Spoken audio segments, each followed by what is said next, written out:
మన ముకుంద జ్యువెలర్స్ యొక్క gratitude sale అన్ని జ్యువెలరీస్ పై VA flat 50% discount, no making charges. ఈ ఆఫర్ ముకుంద అన్ని బ్రాంచెస్ లో వర్తిస్తుంది. గుంటూరు వైసీపీలో మరోసారి లుకలుకలు మొదలయ్యాయా అంటే అవును అన్నమాట వినిపిస్తోంది.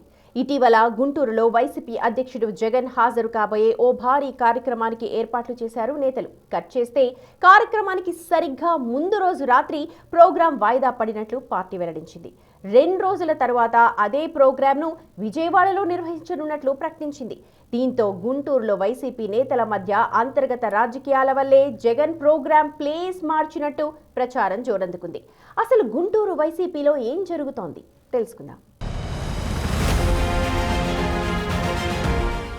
ఏపీలో వైసీపీ తిరిగి అధికారంలోకి రావటానికి శత విధాల ప్రయత్నాలు చేస్తోంది.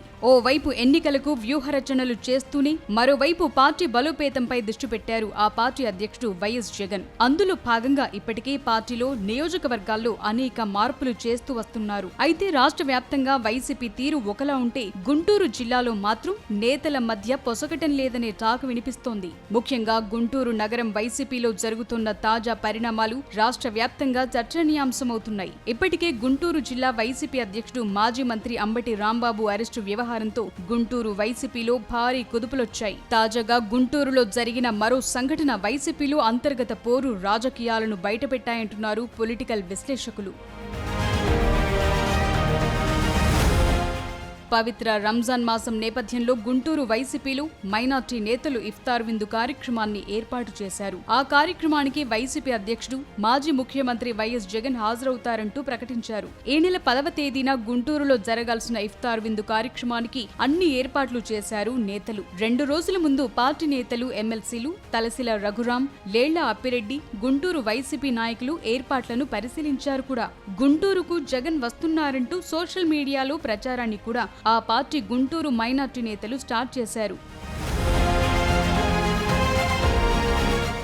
అంతేకాకుండా వైసీపీకి చెందిన ఓ మహిళా నాయకురాలు జగన్ కు స్వాగతం పలుకుతూ నగరంలో చాలా చోట్ల ఫ్లెక్సీలు కూడా ఏర్పాటు చేయించారు. తీరా చూస్తే కార్యక్రమానికి ముందు రోజు గుంటూరులో జగన్ ఇఫ్తారు విందు కార్యక్రమం వాయిదా పడింది. వివరాలు త్వరలో చెప్తామని పార్టీ ప్రకటించింది. కొన్ని సెక్యూరిటీ రీజన్స్ వల్ల కార్యక్రమాన్ని వాయిదా వేసినట్లు ప్రకటించారు. అయితే అదే కార్యక్రమాన్ని విజయవాడలో ఈ నెల 18న నిర్వహించనున్నట్లు ప్రకటించడంతో గుంటూరు వైసీపీ నేతల వ్యవహారం చర్చనీయాంశంగా మారింది.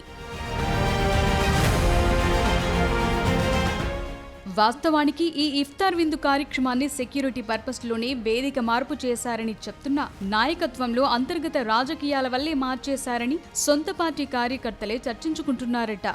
గుంటూరులో నిర్వహించే ఇఫ్తార్ కార్యక్రమాన్ని తానే నిర్వహిస్తున్నట్లు ఓ మహిళా నేత సోషల్ మీడియాలో ప్రచారం చేసుకోవడంతో కార్యక్రమం నిర్వహిస్తున్న ఆ సీనియర్ నాయకుడికి మింగుడు పడలేదట. పైగా ఇఫ్తార్ నేపథ్యంలో వడ్డించే బిర్యానీ కాంట్రాక్టును దక్కించుకున్న వ్యక్తిని దానికి ప్రతిఫలంగా సిటీలో ఫ్లెక్సీలు ఏర్పాటు చేయాలని ఆమె ఆదేశించినట్టు కూడా ప్రచారం జరుగుతోంది. దీంతో కార్యక్రమం నిర్వహిస్తున్న ఆ సీనియర్ నేతకు చిర్రెత్తుకొచ్చింది. వెంటనే విషయాన్ని పార్టీ అధినేత వద్ద పంచాయతీ పెట్టారట సదరు సీనియర్ నాయకుడు. ఈ విషయాన్ని సీరియస్ గా తీసుకున్న పార్టీ అసలు కుమ్ములాటలెందుకు, వేదికనే మార్చేద్దామని ప్రోగ్రాంను విజయవాడ షిఫ్ట్ చేశారట. దీంతో గుంటూరులో ఈ నెల 10న జరగాల్సిన ఇఫ్తార్ విందు ప్రోగ్రాంను కాస్త ఈ నెల 18న విజయవాడలో నిర్వహిస్తున్నట్లు ప్రకటించింది పార్టీ. ఇప్పుడు ఈ వ్యవహారంపై సొంత పార్టీ నేతల్లోనే వర్గాల వారీగా చర్చలు జరుగుతున్నాయట. మరోవైపు జగన్ గుంటూరుకొస్తారని ఆశగా ఎదురు చూసిన కార్యకర్తలకు నిరాశ మిగిలినట్లయింది. కార్యక్రమానికి దాదాపు ఏర్పాట్లు పూర్తయిన తరువాత నేతల అంతర్గత పోరుతో సడన్ గా క్యాన్సిల్ అవ్వడంతో కంగుతిన్నారట కార్యకర్తలు. ఇప్పటికే మూలిగే నక్క మీద తాటికాయ పడ్డట్లు అన్న చందంగా గుంటూరు వైసీపీ తీరుంటే ఇప్పుడు ఈ అంతర్గత రాజకీయాలు బయటపడటంతో పిడుగుపడినట్లయిందంటున్నారు పొలిటికల్ విశ్లేషకులు. దాదాపు ఖరారైన ప్రోగ్రాంను ఉన్నట్టుండి జగన్ మార్చేశారంటే గుంటూరు వైసీపీ అంతర్గత రాజకీయాలు ఏ స్థాయిలో ఉన్నాయో అర్థమవుతుంది. మరి ఈ వ్యవహారాన్ని సదరు నేతలు ఎలా సమర్థించుకుంటారు? అధిష్టానం జోక్యంతో ఈ అంతర్గత రాజకీయాలకు బ్రేక్ పడుతుందా, లేదా ఎవరికి వారే యమునా తీరే అన్న చందంగా వ్యవహరిస్తూ జిల్లాలో పార్టీ భవిష్యత్తును పణంగా పెడతారా అని వైసీపీ శ్రేణుల్లో ఆందోళన వ్యక్తమవుతోంది.